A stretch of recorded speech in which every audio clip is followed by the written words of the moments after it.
जय श्री कृष्ण। भारती सिंगाड़ा अनेरी वानगीमां आपनुं हार्दिक स्वागत है। तो चलो आज आपणे बनावीशुं फराळी ढोकळा। नाना मोटा सौने भावे तेवा। तो चलो बनावीए। આપણે એક મોટો વાટક્યો આ મોરૈયો લીધો છે અને એક એનાથી નાની અડધી વાટકી થાય એટલે આપણે સાબુદાણા લીધા છે। તો હવે આપણે મોરૈયો અને સાબુદાણા આ રીતે બે ભેગા કરી દેવાના છે। ત્યાર પછી આને પાણીથી ધોઈ નાખવાના છે, કારણ કે ધોઈ નાખીએ ને એટલે એમાં જે કાંઈ પાવડર કે રચ કે કાંઈ હોય એ બધું નીકળી જાય, એટલે આ રીતે ધોઈ નાખવાના છે। બે પાણીએ ધોવાના છે। જો એનું પાણી પણ છે એ તમને ખબર પડશે, થોડુંક મેલું દેખાય છે, એકદમ વ્હાઈટ નથી।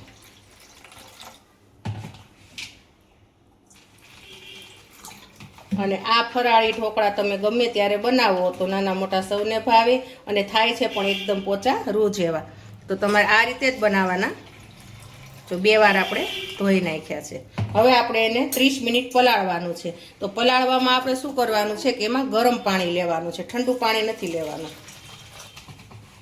જો આ રીતે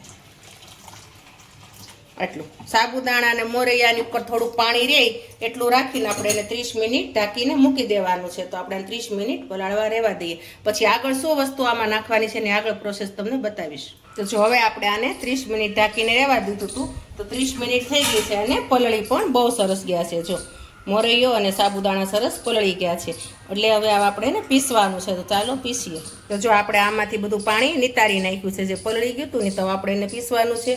તો પહેલાં આપણે એને આમાં મિક્સર જારમાં સાબુદાણા અને મોરૈયાને લઈ લઈશું। થોડું થોડું લેજો, એટલે કારણ કે ઉભરાય નહીં એના માટે। હવે આપણે મીઠું તમારે સ્વાદ પ્રમાણે નાખવાનું છે, જેટલું ખાતા હોય એ પ્રમાણે। અને આદુ ને મરચાં છે, તો મેં 3 મરચાં લીધા છે, આદુનો ટુકડો લીધો છે। બેયમાં થોડું થોડું નાખશું આદુ મરચાં, એટલે હરખું પીસાઈ જાય। ત્યાર પછી આ દહીં છે, તો દહીં આપણે થોડુંક આમાં થોડુંક બીજું ઘણ પીસીએ ને એમાં। હવે આપણે આને પીસી નાખવાનું છે। હવે જો આપણે આ પીસાઈ ગયું છે, તો આવું તમારે અધકચરું પીસવાનું છે। એકદમ હાવ ઝીણું થઈ જાય એવું નથી પીસવાનું। તો આને આપણે આમાં એક બાઉલમાં કાઢી લેશું। અને આવી જ રીતે આપણે બીજું જે આ બેટર પડ્યું છે બધું આપણે પીસીને તૈયાર કરી લઈએ। તો આપણે પીસવાનું તો આપણું બેટર બધું પીસાઈ ગયું છે અને આપણું તૈયાર થઈ ગયું છે બેટર। તો આપણે કેટલું જાડું પાતળું રાખવું ને આટલું તમને ખબર પડ્યું છે, આટલું આપણે જાડું રાખવાનું છે। બહુ પતલું નહીં રાખવાનું, બહુ જાડું નહીં રાખવાનું।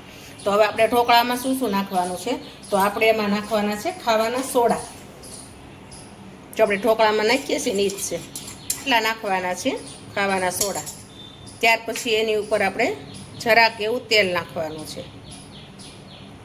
ત્યાર પછી એને એક જ આટે આપણે આ રીતે ફીણી નાખવાનું છે। એક આટે આ રીતે ફીણો ને એટલે મસ્ત તમારો આથો આવી ગયો હોય ને એવું થઈ જાય, ને જાળી પણ બહુ સરસ પડે આમાં। જો આ રીતે હવે આપણે અહીંયા એક ઢોકળિયું લીધું છે, તો ઢોકળિયામાં મેં પાણી ગરમ થવા પણ મૂકી દીધું છે ને અંદર લીંબુનો ટુકડો નાખ્યો છે। લીંબુનો ટુકડો શા માટે નાખ્યો છે કે જ્યાં કાળું છે ને એકદમ વ્હાઈટ થઈ જશે। હવે થાળી લીધી છે, થાળીમાં આપણે પહેલાં તેલ લગાવી દેવાનું છે આ રીતે।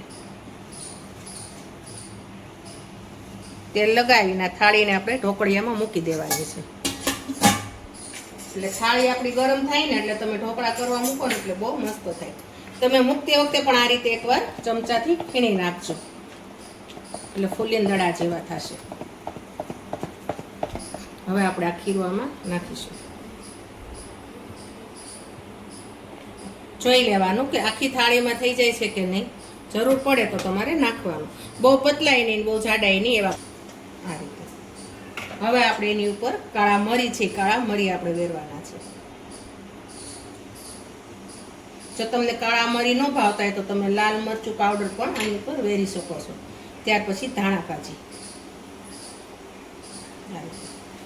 હવે આપણે એને ઢાંકીને રહેવા દેવાના છે 15 મિનિટ। આપણે આને રહેવા દેવાના છે 15 મિનિટ પછી આપણે જોવાનું છે। તો આપણે આ 15 મિનિટ રહેવા દીધા હતા, તો 15 મિનિટ થઈ ગઈ છે અને આપણે જોઈ લઈએ। જો આપણે જોયું, આપણે ઢોકળા પણ બહુ મસ્ત થઈ ગયા છે। હવે આપણે એને કાઢી લઈશું ઢોકળિયામાંથી બહાર। બહુ મસ્ત થઈ ગયા છે ને એકદમ ફૂલીને દડા જેવા થયા છે। હવે આપણે એની ઉપર બ્રશથી તેલ થોડું થોડું લગાવવાનું છે।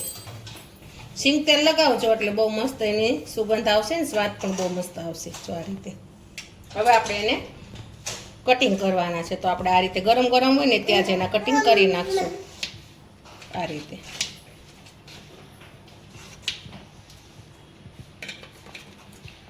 તમારે જેવડા નાના મોટા પીસ કરવા હોય એ રીતે આપણે કટિંગ કરવાના છે. જો ગરમા ગરમ તમે ફરાળમાં લેશો તો બહુ મજા આવશે. હવે આપણે આને તાવીથાથી કાઢી લઈશું આ રીતે.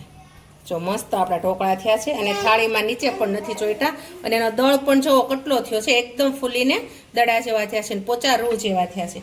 તો આ રીતે આપણે બધા ઢોકળાને કાઢી લેવાના. તો જો આપણા ફરાળી ઢોકળા તૈયાર થઈ ગયા છે. તમે જરૂરથી મારી આ રેસીપી ટ્રાય કરજો, લાઈક કરજો, શેર કરજો, સબસ્ક્રાઈબ કરજો. જય શ્રી કૃષ્ણ.